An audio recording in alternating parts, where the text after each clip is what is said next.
What's up guys, this is Masi. Welcome to my channel. In this video I want to show you how to do integration of ln of root x divided by root x.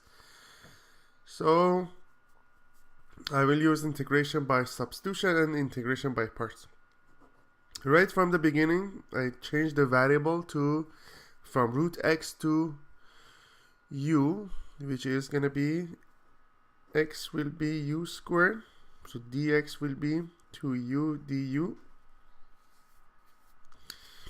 Then it will be ln of u divided by u, and dx is 2u du. And then u and u cancel out. 2 goes in behind, it's going to be ln u du.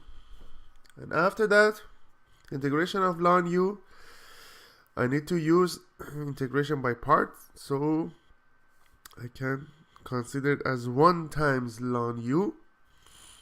So since I used u earlier, I'm gonna have it as z dv equals to z times v minus v dz.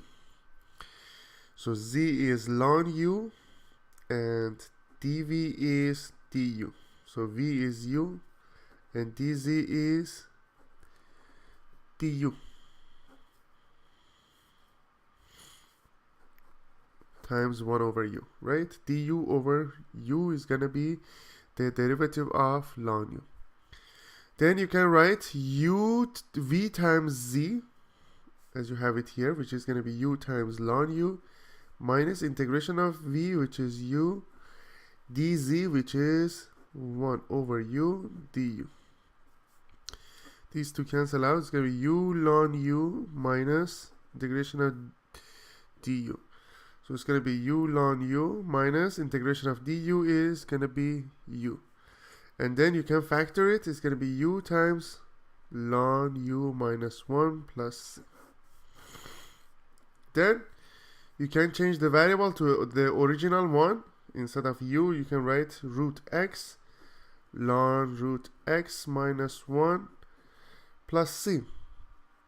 So, and then don't forget to have these two. We had it before, so I can write it here. So it's going to be 2 root x times ln of root x minus 1 plus a constant value. So that's the final answer. I hope you like this video. Please leave me a comment if you have any question, and I'll get back to you as soon as I can. And please don't forget to subscribe my channel. Thank you.